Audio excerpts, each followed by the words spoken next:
My name is Aaron Sirocco, and this is my Physics 131 End O semester summary. And in this summary on Canvas right here, I'm just going to cover these three right here.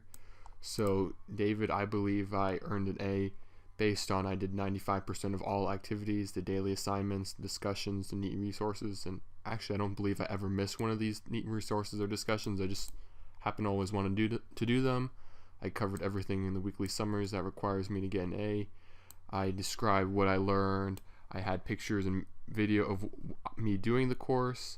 I explained what I learned, and I connected the course to my life and explained what I already knew and what I learned and how it connected to what I already knew.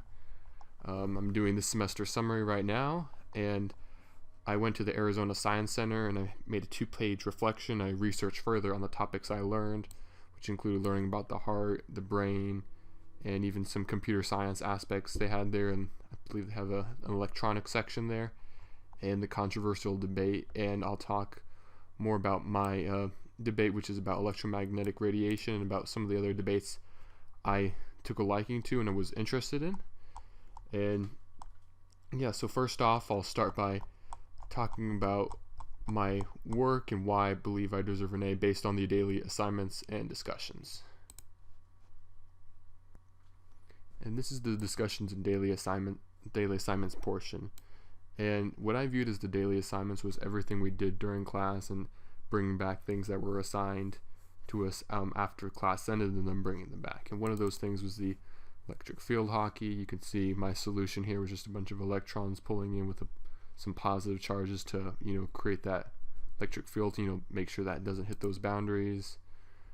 Some of the in-classroom assignments, you can see these whiteboarded pictures.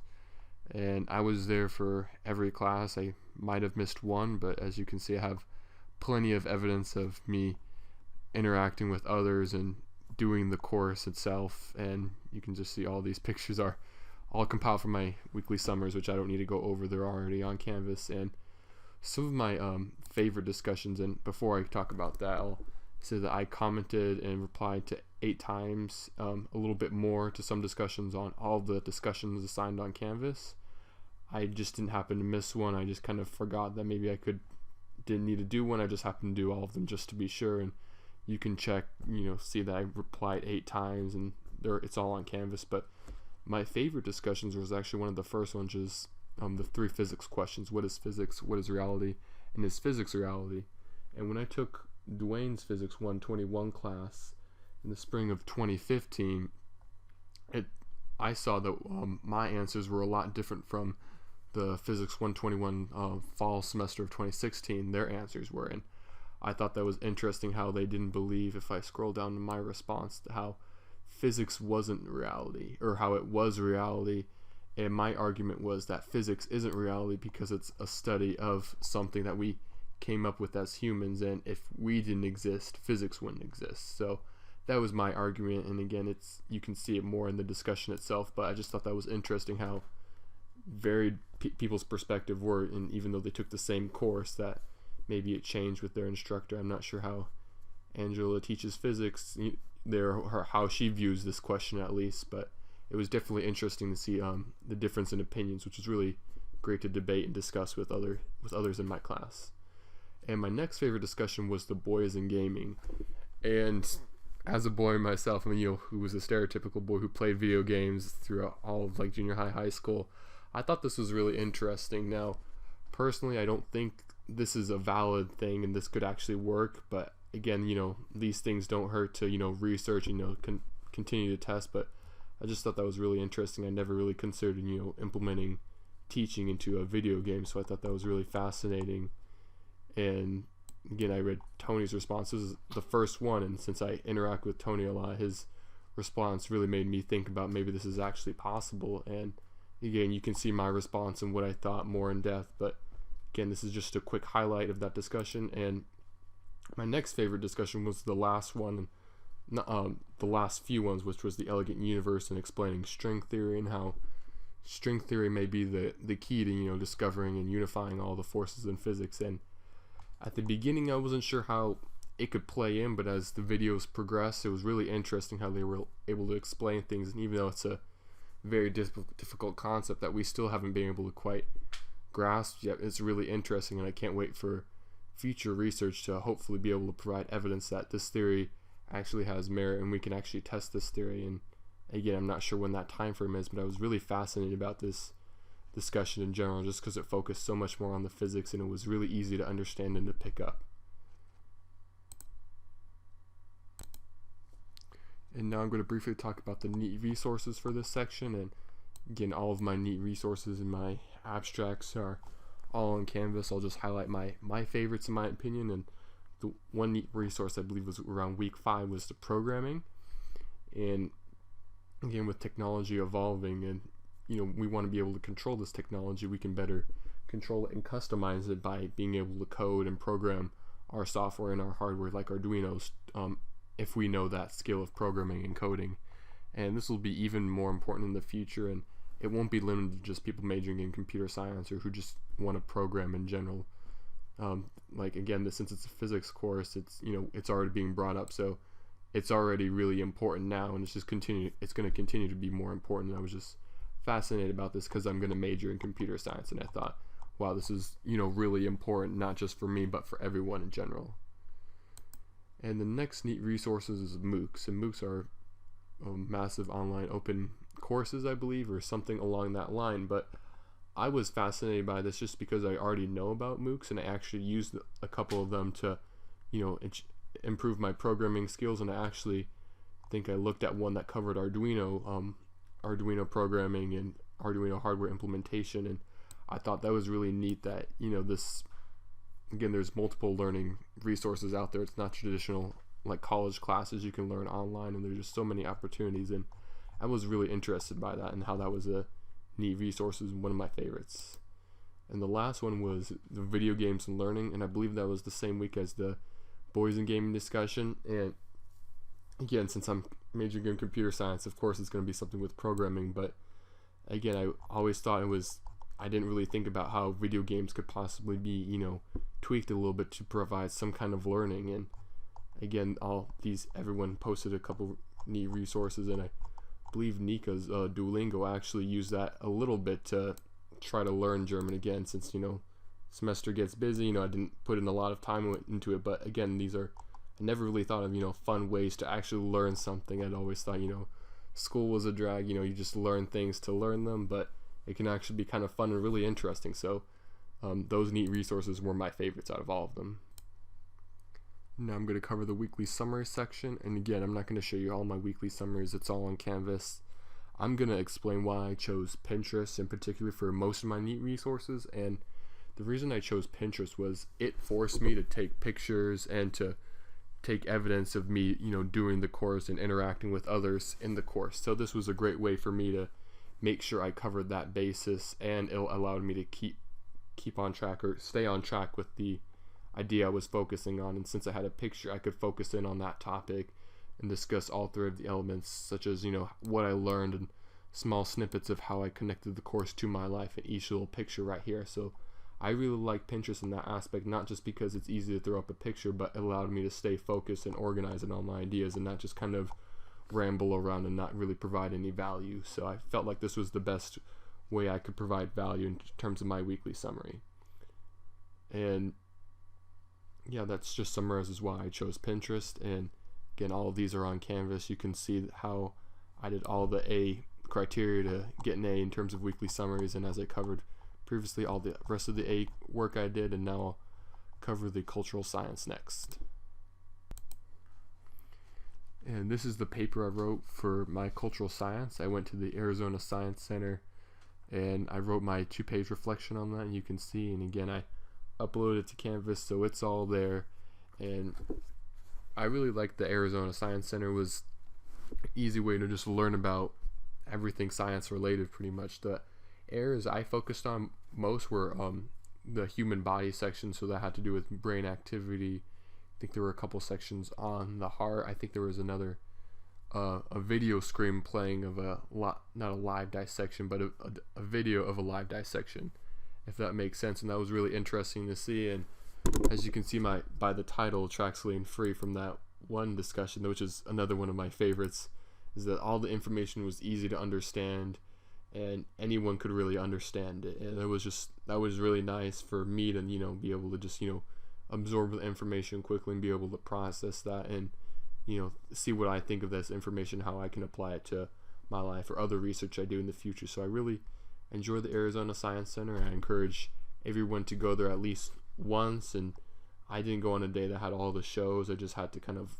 look around and, just, pick up all the necessary information. But if I were to go back again, I'd make sure I plan a little bit better and make sure I could, watch all the little movies or theaters or shows that they have to offer. But again, there's lots of great stuff you can learn from here, and I would suggest that everyone should attend it at least once just to get their feel for what they think of the Arizona Science Center.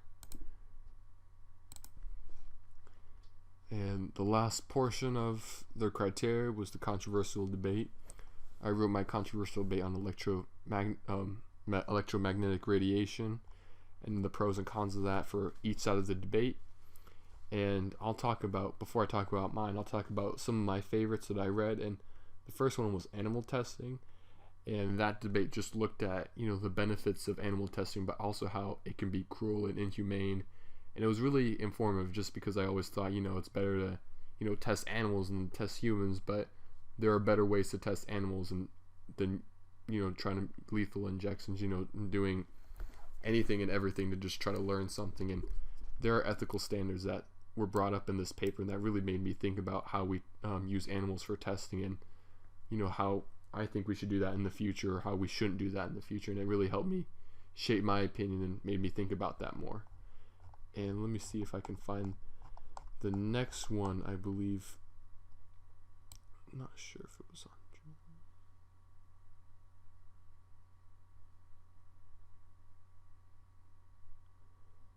And my other favorite one was Ashley's World Trade Center paper, and she looked at the possible conspiracy theories behind 9/11 and how she made them less of conspiracy theories and actual plausible theories, so to say, and they're actually provided some evidence as to why those happened and why maybe it was, I don't want to say an inside job, but how it wasn't just a plane crash kind of thing. And again, I personally don't really believe in these conspiracy theories if they're conspiracy theories for a reason, but again, her debate really made me open my eyes to see that, there's another side to a story that made me better see how other people view the World Trade Center and 9/11 attack. And again, it really opened my eyes to a new perspective. Not that it changed my perspective, but it allowed me to see it from someone else's point of view.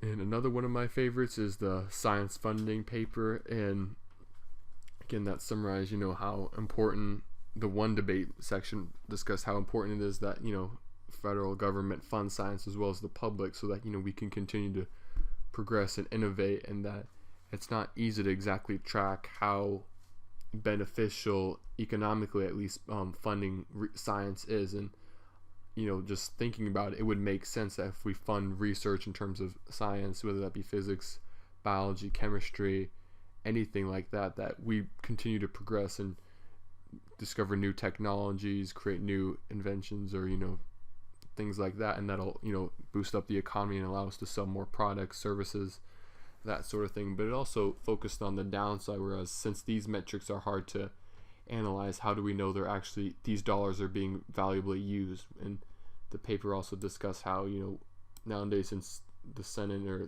the government has to decide what to fund and what doesn't get funded, that there can be a lot of ideologies and how there can be biases towards certain funding, and it can be more of a political agenda than actually researching science. So again, that brought up both sides of the story, and again, it really opened up my eyes to see both sides of the story. And personally, I believe the government and the public should spend money to fund science. With, again, all the things we spend nowadays, you would think that this would be at the top, but again, that's it for discussion for another day. But personally, this paper made me even more firm that the government and the public should fund science in order to boost the economy and just to improve as a society in general. I'm just going to talk about my paper really quick. Again, I'm not going to open up the paper and show that I have all the word count. It's all on Canvas, you can see it. But my view after researching electromagnetic radiation and focusing on both sides, in my opinion, I don't believe that the average person needs to worry about electromagnetic radiation from phones and small devices and such things. And I don't feel in the long run that it could have it could potentially damage and cause cancer, as I showed in my first side of the debate paper called Microsoft Man. And again, that's my opinion. That's my opinion based on some of the research I did. Again, that's not to say that it won't happen. Again, nothing can be proved, but I feel that there's a lot of evidence that there are minimal side effects with phones and cell towers emitting electromagnetic radiation. There are other things that we need to be concerned about in terms of electromagnetic radiation, and cell phones and the occasional MRI and X-rays aren't something that I felt from research can be.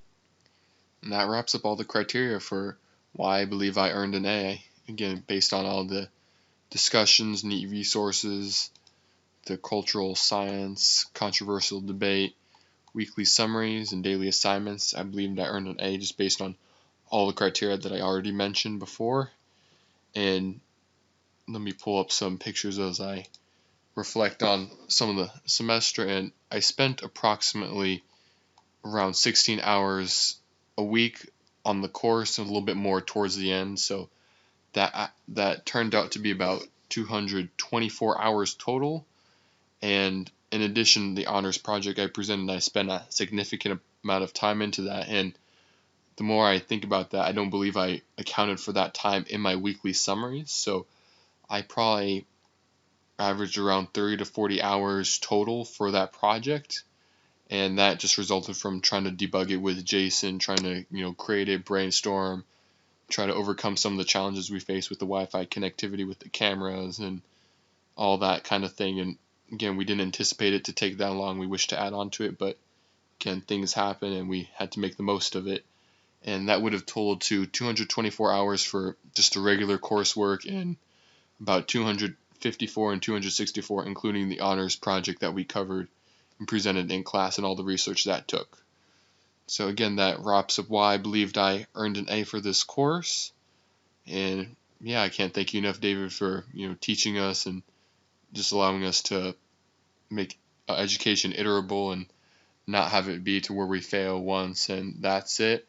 We were able to learn from our mistakes, and it was a great learning environment. And can't thank you enough for teaching, and hope you have a great summer. Thank you.